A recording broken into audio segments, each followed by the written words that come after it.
Hello there, Victoria. Welcome to the Nutra podcast. This is so exciting to have you with me today. Thank you. Hello. Hello there. Wow. I have been enjoying talking to you, seeing you around, seeing you at Sprouts. I know, right? That's where we usually run into each other. Pretty much. Yes, exactly. Yes, right. And okay, so you got interested in nutrition several years ago. Why? Yeah. So, actually, when I started, after I graduated high school, my initial goal was to become a mechanical engineer. Oh. So I didn't know that. Even when I was a kid, I kind of wanted to, I always wanted to do something either science related, but I always really wanted to like help people. And so obviously mechanical engineering was science related, but it wasn't really like fulfilling that like help people thing. Got it. But my mom, my senior year of high school, right before I graduated, she got sick. She got cancer. And so she did, and she started chemo pretty shortly after my graduation. So here I was, 17, just graduated high school, trying to figure out my life. My mom's sick. What am I going to do? So I was just like mechanical engineering, still on that track. But I was also taking care of my mom a lot too and helping her, like going to doctor's appointments with her and all that stuff.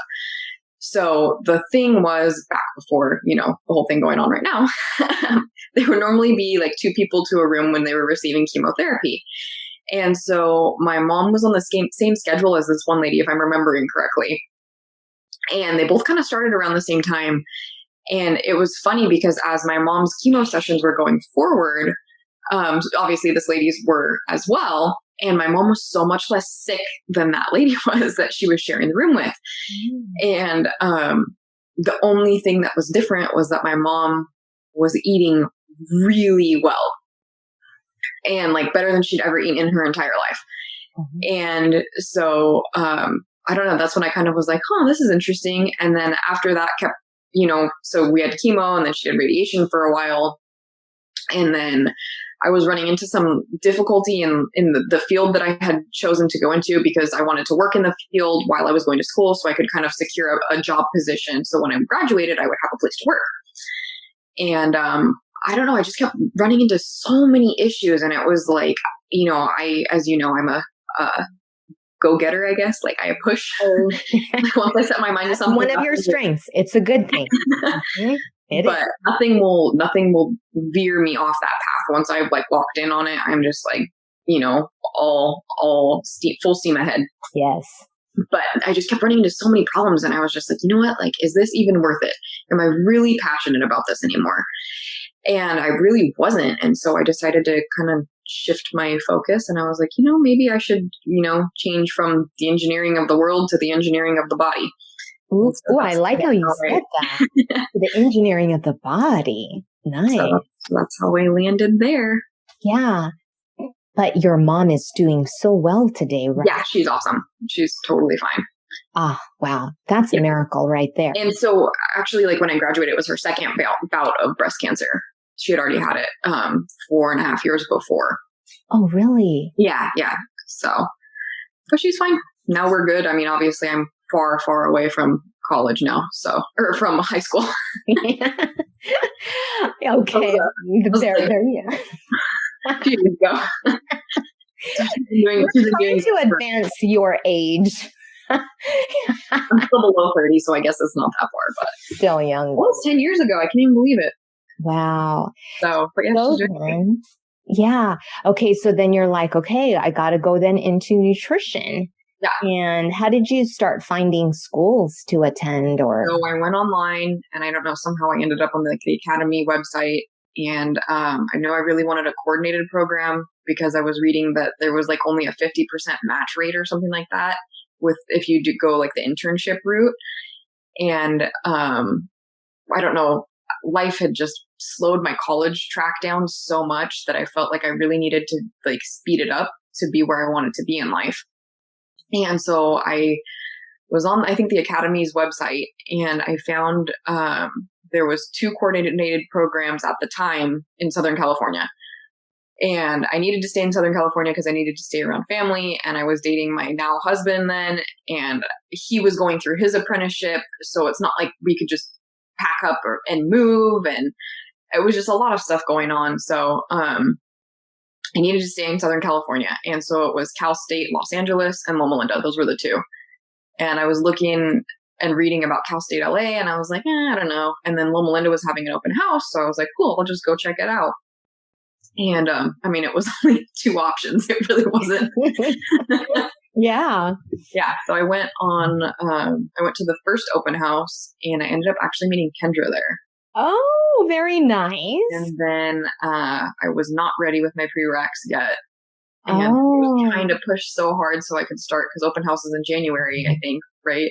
Uh-huh. And then trying to push to start in September, but there was just no way it was going to happen.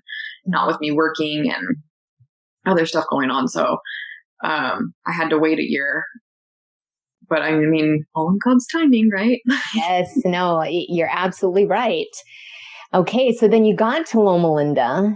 There weren't any challenges with the prereqs though, right?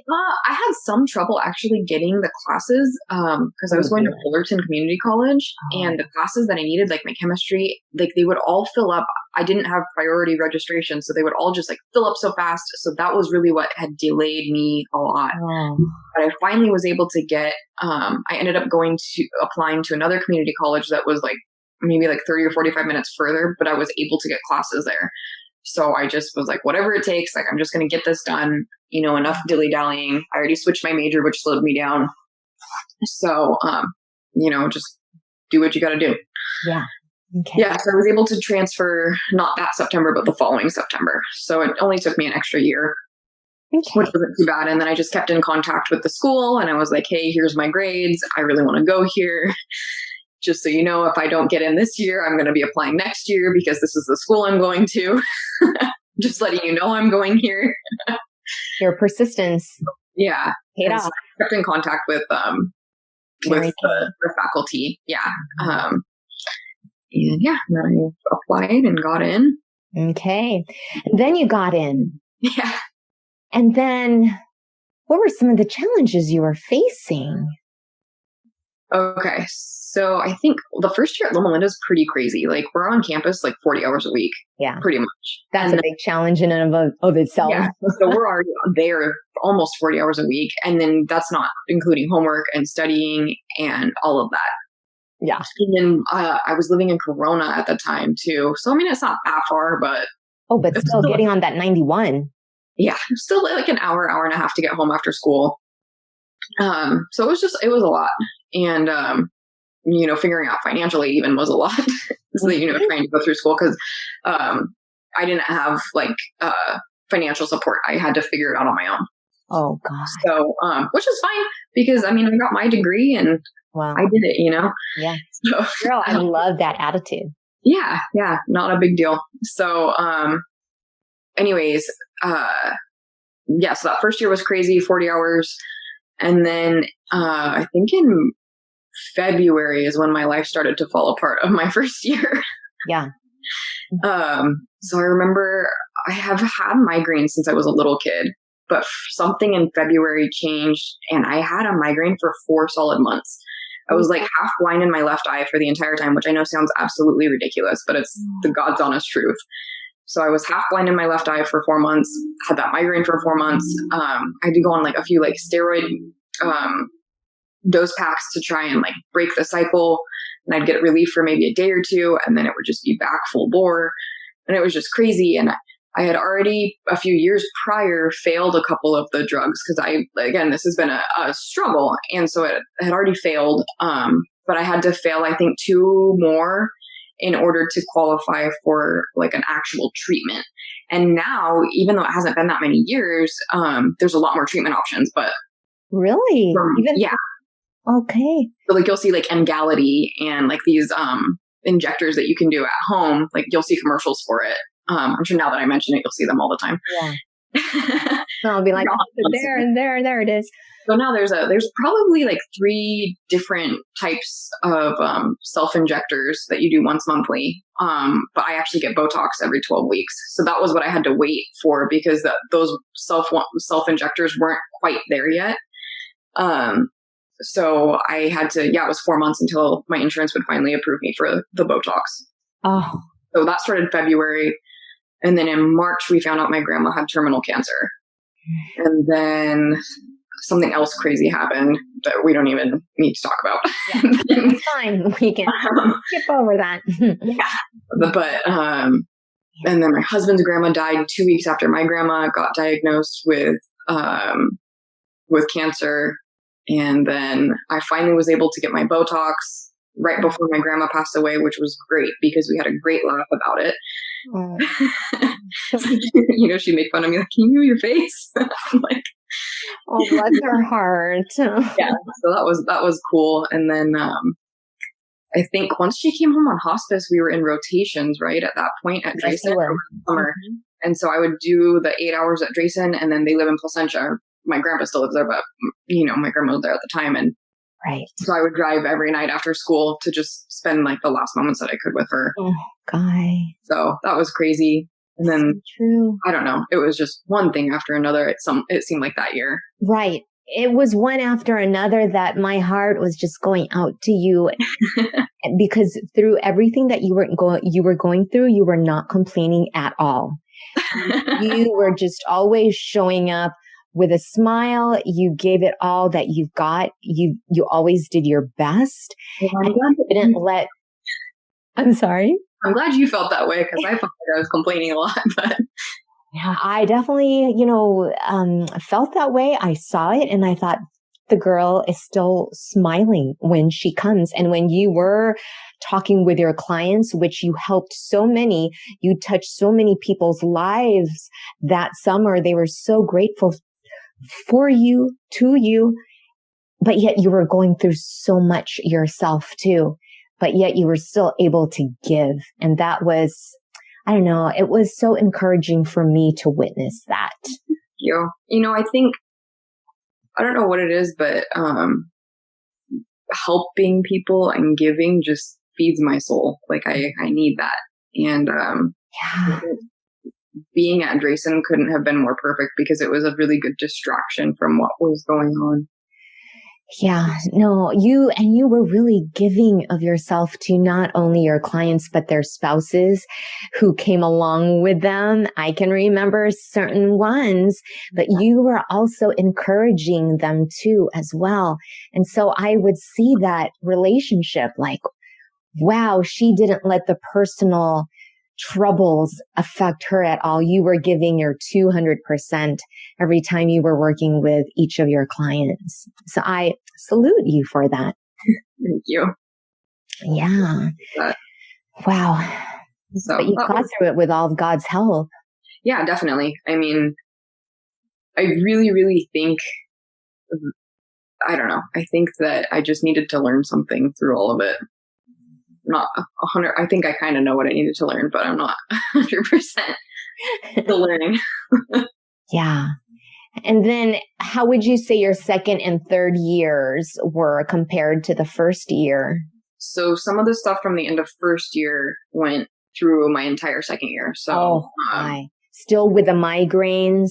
The migraines and then some of the things that were going on. I wasn't able to sleep very much. I think I was only getting like 2 or 3 hours of sleep a night.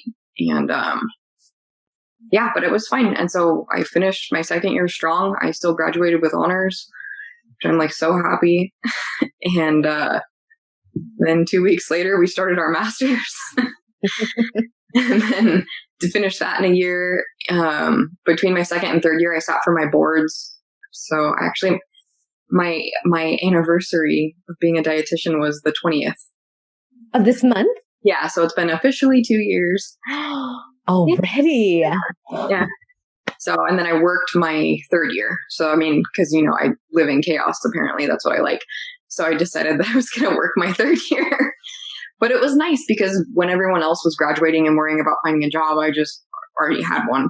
Yes. I didn't have to stress about it. So that was very nice. I'm very blessed. Who are you working for then? For Christina at Optimal RDN Solutions.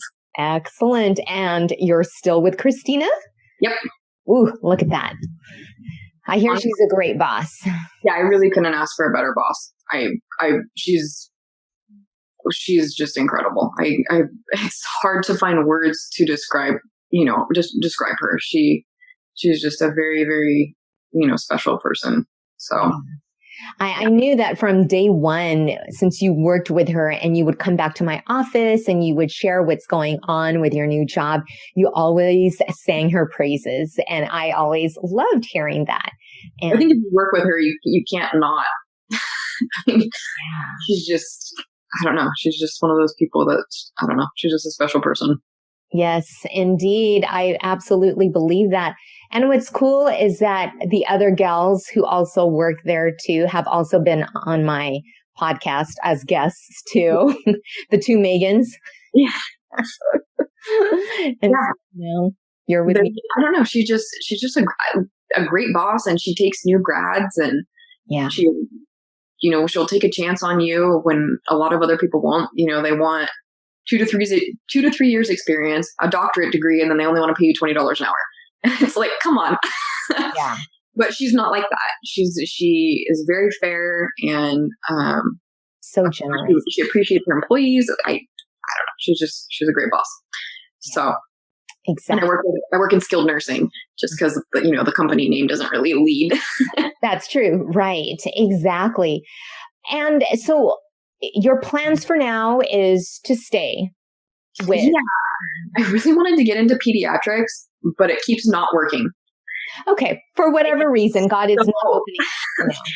What I've learned from all of this is I had actually recently somebody told me, if you have to force it, it's not meant to be. Exactly. So also with relationships too. Sure. But with your career, if you're having to force it and you're having to kill yourself to get there, that's not to say that you don't work hard, because hard work is what gets you everywhere in life. And you have always been dumb luck too. But but if you have to force something, it's just really not supposed to be. And so I really truly believe that this is where I'm supposed to be right now. I don't know where I'm going to go a year from now. I don't know what's going to happen, but for right now, this is where I'm supposed to be. And I think maybe in January, February, I was trying to start my own thing a little bit to do on the side for nutrition counseling, because that is my bread and butter. That is my you are amazing at that. Thank you. So I got it started kind of, and then I had some health problems again, not my head this time, but some other stuff. And but again, I don't know. I just kind of feel like when all these things happen, it's just God's way of telling me it's just not the right time. Okay. So I have some stuff started, and that's okay. And we'll just keep moving forward. And I think now that I'm doing okay, again, I can maybe start working on that again. Indeed. And you're an inspiration to me because you're someone who's way younger than me, but yet you get it. You are letting God lead you and guide you. And yes, I've also let God lead me and guide me, but I love your attitude of just saying, okay, Lord, you know what? I've been really trying hard in this direction, but I just feel it's not the right time. Okay. So I'm just going to really be mindful of what I have now. And I love that you're embracing that now and you're not fighting it, but yet you're just letting things be. And in God's time, it'll happen. Yeah. And it's so nice that you've learned that early in your life. I'm blessed. I'm very fortunate to have learned at least that lesson. I think recently we talked about maybe a few weeks ago, I started reading that book, Stay. Oh, yes. Yes. Yeah. And so with me, while being a go-getter is good, it's a good trait, it can be a very bad trait and a very, it's just not good because you push too hard and you kill yourself too much and you kind of miss life. You miss everything that's passing you by because you're not living in the now. You're constantly in the future. Okay. I accomplished this goal. When I graduated, I wasn't even excited because I was already what's next? what's next. And so, you know, that's not a good thing to have. Like, I really need to learn to live in the present and just be still. And stillness is not something I have ever been good at. So I think that that's something that maybe is my current lesson that I'm needing to learn, is to just be present in where I'm at now and just appreciate every day for what it is. You're so right. You know, I think we all, like many of us, have that in us, because even before I finished my doctorate, it's like, okay, what's the next big thing that'll get my adrenaline going? Mm-hmm. And then it's like, God, wait a minute. I need to even recover from all the stress that I went through. But yet it's like my mind was like, okay, next, gotta publish, gotta get accepted. And, you know, it was almost to that point where it's like, I just don't want to stop, but God wants us to enjoy the fruits of our labor. He wants us to enjoy our family, our friends. You're right. You're so right to just say, okay, what blessings do I have right now that I need to just be grateful for? Right. Why do we want life to just pass by? Right. So thank you for pointing that out and helping. It's hard. It's so hard, but true. Yeah, but I don't know. It was a good book, a good eye opener for me. And I'm reading just a tiny bit at a time because, of course, I'm the kind of person that will read a book in an hour. So I don't really get too much out of that when you do it like that. But so I force myself to slowly read everything. And if I find myself on a page and I'm like, wait, what happened? I make myself go back and like really chew on everything she has to say, because she just really has a lot of good things to say. So, right. So again, the name of the book is Stay. Yes. Okay. And Julie Paschal is her. Julie Paschal. Okay. I'm probably butchering it, but. Yeah, I'm going to have to get that book. That sounds like a really good book that I need to read. So it's incredible. It's a good eye opener. So. Yeah. Thank you. And so what are 3 practices? They could be nutritional practices that you are embracing on a regular basis. Okay. So the first one that's pretty big for me is limiting added sugar. Mm-hmm. Okay. Limiting sugar. Fruit is not added sugar. You can eat as much fruit as you want. Nobody ever became overweight by eating too much fruit. Say it, girl. You can eat vegetables as much as you want. Nobody ever had a health problem because they ate too many vegetables. Okay. You just might get a little too much fiber in your diet, but hey, that's okay. So, limiting added sugar is the big thing. So, and the new nutrition label is actually really cool because it shows added sugar versus total carbohydrates. And so it's really easy to look at it. Yes, it's crystal clear now. Yeah, and see what you're getting and where the sugar is coming from. So I love that. Nice. But, you know, even if I'm going to put added sugar in something, I'll use like maple syrup or something like that, because at least there's micronutrients in that. It's not just like refined sugar. Exactly. But that's a bad thing either, because you can have refined sugar sometimes. Just, you know, limit it. Don't do it every single day. That's the key right there. All day long, every single meal. No, it's not a good thing. Mm-hmm.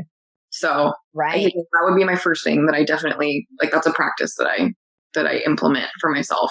The next would be eating fiber-rich foods, which kind of goes back to the first topic of eat as many fruits and vegetables as you want. There you go. It's perfect. Excellent. Yep. Happy gut equals a happy person. Yes. Gut brain axis, man. Yep, exactly. So, I'm all for it. Yeah, I think fiber is kind of a well-known thing. We need fiber in our diets. We don't get nearly enough. Exactly. So, you know, for extra fiber, I'll swap regular pasta for chickpea pasta. But that does not mean that I use chickpea pasta every single time. Sometimes I eat the regular old white pasta because that was what was on sale that week. Fair enough. Yeah, but I do try for the most part to incorporate things like the chickpea pasta into my diet because it just has like extra fiber, extra protein, that kind of thing. Mm-hmm. So, I love it. And I guess the final point, yes, kind of, is just live your best life. Treat yourself. I mean, if you want a funfetti cupcake on your birthday, eat that funfetti cupcake, man. There you go. And what did you do recently that has to do with funfetti? Share, please. Made from scratch. So I guess it was like marginally better, if you want to call it that. If you like the box one, go ahead. I don't care. I love cooking. So I made myself from scratch some funfetti cupcakes, and I ate 2 of them. Yummy. I'm going to eat more today because I have leftovers. There you go. And you made some this past weekend because you were pre-celebrating your birthday. Mm-hmm. There you go. Yep. Yes. So, and I will say, I did have to, like, with baked goods, I kind of have to cook for myself because I have a food allergy. So, correct. Yeah. So, I mean, I guess that's also part of my motivation for cooking by myself. But I mean, if you guys like the box stuff, go ahead. Yeah, no, so true. But it's a blessing that you do love to bake. You do love to cook. Yeah. And I know the stuff that you make is great. I've seen it, and it made me go, whoa. At Drayson, I'd be like, dang, girl. I've set it up in the last couple of years too since then. So. Wow. Nice. But see, that just shows that we can enjoy the foods that we eat in any way, shape, or form, whether it is like the funfettis. It's not a no. We still enjoy life and still include all that good stuff. Yeah. I mean, even like there's a couple nights in the last month where I've worked like a 14-hour day. And so my husband decides he's going to take care of dinner, which bless his heart because thanks, John. I know. He's great. He's a keeper. Yes. For now. Keeper for sure. No, he's a keeper for sure. But he'll just be like, you want to throw some DiGiorno's in the oven? And I'm like, sure. If that means I don't have to cook tonight, I'll throw them in the oven. I try to eat a salad with it. But some nights I don't even eat the salad. Because it happens. Because that's real life. Yeah. And it's true. It is real life. And that's why we say we eat well. We don't eat perfectly. We don't eat right all the time because that is too restrictive and it drives us crazy. Yeah. And eating right is different for everyone. Correct. Yeah. So, everybody is different. Yeah. So it's different for everyone. Exactly. Thank you for sharing those. Yeah. And what is your advice for like when the going gets so rough and tough? You're not getting enough sleep. What can you take from your own personal experience that you can share with our listeners to encourage them as they're going through difficulty? So it's going to sound extremely cliche, but seriously, hang in there because it does get better. I'm not promising it's going to get better next week. It might take years, literally years for it to get better, but it will eventually get better if you're persistent and you put your efforts in the right direction. And if you listen to the things that God's trying to teach you, things will get better and stop fighting where you're at. Just be still, be where you're at, enjoy the moment, because in those horrible, hard times, that's when God molds you and shapes you. And that's when change happens. Change is painful. It is so painful. Growing is painful. Whether it be physical growth or emotional growth, it is just painful. Right. But in the pain, that's where you grow as a person and you can enrich yourself. And that's when you become a better person so that you can enrich other people's lives.